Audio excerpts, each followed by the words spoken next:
ನಾ ತಾಯಿ ಆಗೋಕ್ಕಿಂತ ಮುಂಚೆ ಯಾರೂ ನಂಗೆ ಈ ಮಾತು ಹೇಳ್ಕೊಟ್ಟಿದ್ದಿಲ್ಲ.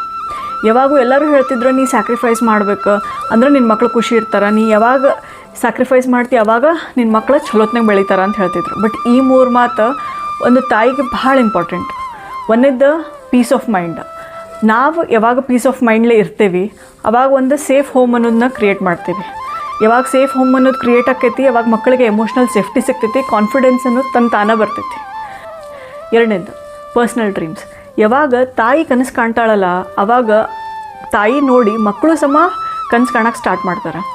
ಅಂದ್ರೆ ಮಕ್ಕಳು ನಾವು ಏನು ಹೇಳ್ತೀವಿ ಅಂತ ಹೇಳಿ ಕೇಳಿ ಕಲಿಯಂಗಿಲ್ಲ, ಆದ್ರೆ ನಾವು ಏನು ಮಾಡ್ತೇವಲ್ಲ ಅದನ್ನು ನೋಡಿ ಭಾಳ ಕಲಿತಿರ್ತಾರೆ. ಅವ್ರದ್ದು ಕರೇಜ್ ಅನ್ನೋದು ನಾವು ಏನು ಕನಸು ಕಾಣ್ತೇವೆ ಅನ್ನೋದ್ರ ಮೇಲೆ ಬೆಳಿತೈತಿ.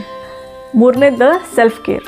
ಯಾವಾಗೂ ನಮ್ಮಷ್ಟಕ್ಕೆ ನಾವು ಯಾವಾಗ ಸೆಲ್ಫ್ ಕೇರ್ ತೊಗೊತೇವಿ ಆವಾಗ ಒಂದು ಪಾಸಿಟಿವ್ ಎನರ್ಜಿ ಅನ್ನೋದು ಬಿಲ್ಡ್ ಮಾಡ್ತೇವೆ ನಮ್ಮ ಸರೌಂಡಿಂಗ್ನಾಗ. ಆವಾಗ ಮಕ್ಕಳು ಖುಷಿಲೇ ಒಂದು ಸೆಲ್ಫ್ ರೆಸ್ಪೆಕ್ಟ್ ಅನ್ನೋದನ್ನು ಕಲಿತಾರೆ. ಯಾವಾಗೂ ಒಂದು ಮಕ್ಕಳಿಗೆ ಸ್ಯಾಕ್ರಿಫೈಸಿಂಗ್ ಮದರ್ ಇರಬೇಕಂತಲ್ಲ, ಬಟ್ ಒಂದು ಥ್ರೈವಿಂಗ್ ಮದರ್ ಇರಬೇಕು.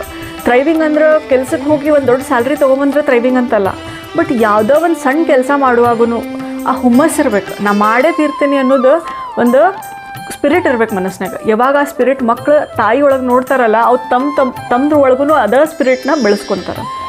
ಅದಕ್ಕೆ ದೊಡ್ಡ ಕೆಲಸ ಅಂತಲ್ಲ, ಸಣ್ಣದು ಅಡುಗೆ ಮಾಡೋದ್ರಾಗಿರ್ಬೋದು, ಸಣ್ಣದು ಒಂದು ಏನೋ ಮಾಡೋಕತ್ತಾಗ ಅದನ್ನು ಕಂಪ್ಲೀಟ್ ಮಾಡ್ತೀನಿ ಅನ್ನೋದೊಂದು ನಂಗೆ ಎನರ್ಜಿ ಇರಬೇಕು, ಸ್ಪಿರಿಟ್ ಇರಬೇಕು. ಮಕ್ಕಳಿಗೆ ಪರ್ಫೆಕ್ಟ್ ಮದರ್ ಬೇಕಂತಲ್ಲ ಅಥವಾ ಸ್ಯಾಕ್ರಿಫೈಸಿಂಗ್ ಮದರ್ ಬೇಕಂತಲ್ಲ, ಬಟ್ ಪ್ರೆಸೆನ್ಸ್ ಆಫ್ ಮೈಂಡ್ ಇರುವಂಥ ತಾಯಿ ಬೇಕು. ಅಂದ್ರೆ ಆ ಪಾಯಿಂಟ್ ಆಫ್ ಟೈಮ್ನಾಗ ತಾನೂ ಬೆಳ್ಕೊಂತ ತನ್ನ ಮಕ್ಕಳನ್ನೂ ಬೆಳೆಸೋದೈತಲ್ಲ ಅದು ಭಾಳ ಅಂದ್ರೆ ಭಾಳ ಇಂಪಾರ್ಟೆಂಟ್. ಒಂದು ಸೆಲ್ಫ್ ರೆಸ್ಪೆಕ್ಟ್ ಮಕ್ಕಳ ಒಳಗೆ ಬರಬೇಕು, ಒಂದು ಕಾನ್ಫಿಡೆನ್ಸ್ ಬರಬೇಕು, ಒಂದು ಕರೇಜ್ ಬರಬೇಕಂತಂದ್ರೆ ತಾಯಿ ರೋಲ್ ಭಾಳ ಅಂದ್ರೆ ಭಾಳ ಇಂಪಾರ್ಟೆಂಟ್ ಆಗ್ತೈತಿ. ಈ ಮಾತಿಗೆ ನೀವು ಒಪ್ಕೊತೀರಿ ಅಂತ ನಾನು ಅನ್ಕೊತೀನಿ. ಹಂಗೆ ಅಲ್ಲಿರೋ ತಾಯಂದ್ರಿಗೂ ಇದನ್ನು ಫಾರ್ವರ್ಡ್ ಮಾಡಿರಿ, ಹಂಗೆ ಲೈಕ್ ಮಾಡಿರಿ, ಶೇರ್ ಮಾಡಿರಿ, ಕಮೆಂಟ್ ಮಾಡಿರಿ, ಹಂಗೆ ಫಾಲೋನೂ ಮಾಡಿರಿ. ನಮಸ್ಕಾರ. ನಾನು ಮನೆ ಮಗಳು ರೇಷ್ಮಾ ಶಿವಳ್ಳಿ. ಜೊತೆಗೆ ಕಲಿಯೋನು ಜೊತೆಗೆ ಬೆಳೆಯೋನು.